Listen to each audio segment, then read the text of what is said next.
Punjabi singer Sidhu Moosewala को मारने के बाद सभी हत्यारे बंदूक की गोली की तरह कैसे फुर्र हो गए थे और सब गुजरात कैसे पहुंचे। अब इस मामले में जो जानकारी निकलकर सामने आई है उसे देखकर सुनकर यकीन ही नहीं हो पा रहा है कि ये गैंगस्टर किस तरह से जैसे किसी बड़ी कंपनी को चलाया जाता है कि किस टाइम पर क्या काम करना चाहिए, ठीक उसी तरह से लॉरेंस बिश्नोई भी अपने गैंग को ऑपरेट करवाता है एकदम प्रोफेशनल तरीके से।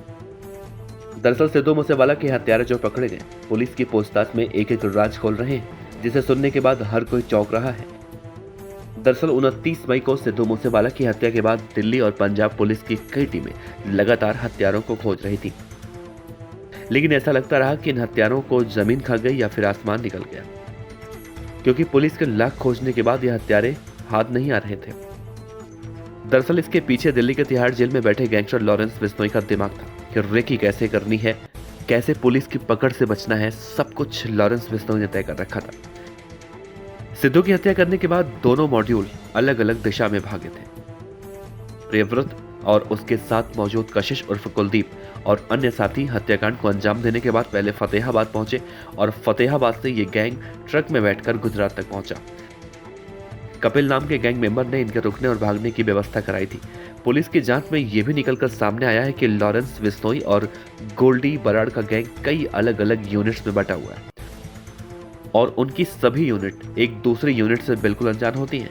सिर्फ एक स्पेशल नंबर के जरिए ये एक दूसरे के संपर्क में आते हैं। मूसेवाला हत्याकांड में भी अलग अलग यूनिट्स ने अलग अलग तरीके का काम किया।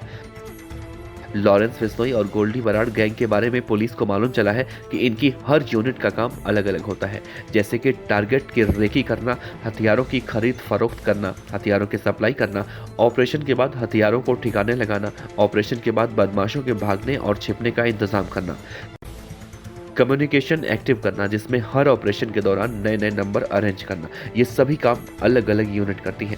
बस किसी ऑपरेशन के दौरान एक ही दूसरे के संपर्क में आते हैं। पुलिस की जांच में अब तक जो सामने आया है कि ये गैंग्स लगातार अपने हथियारों की खरीद फरोख्त करती है और अलग अलग जगहों पर हथियारों को छिपाती भी है। ऑपरेशन के हिसाब से हथियारों का इस्तेमाल भी करते हैं।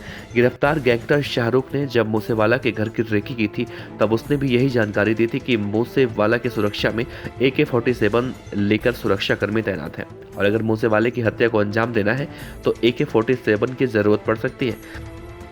शाहरुख की जानकारी के बाद ही गोल्डी बराड़ ने हथियारों का इंतजाम कराने वाली अपनी यूनिट को AK-47 का इंतजाम करने के लिए कहा था।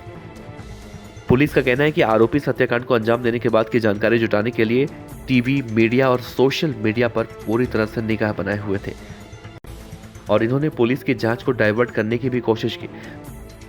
लॉरेंस बिश्नोई के दूर के भांजे सचिन बिश्नोई ने मीडिया में कॉल कर झूठी बयानबाजी दी थी कि वो हत्या के वक्त मानसा में मौजूद था और उसने अपने ही हाथों से मूसेवाला को गोली मारी थी।